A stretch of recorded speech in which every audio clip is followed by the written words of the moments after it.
Introducing Chaanggubat Carmona retosa of the family Boraginaceae. Chaanggubat is a shrub to small tree to 5 meters or more. Branches are smooth, crooked, and slender.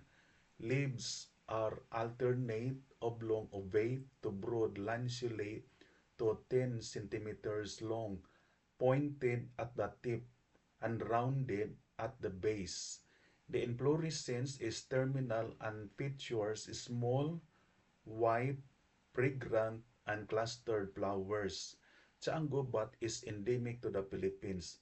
It is found in thickets in northern Luzon, Palawan, and Mindanao. It is occasionally cultivated as a hedge plant or as a material for bonsai plant. Tea is made from the leaves of Chaang Gubat. The fruit is edible. In the Philippines, leaf decoction or infusion is used to treat abdominal pain and as a disinfectant wash after childbirth. Decoction has also been used for dental mouthwash.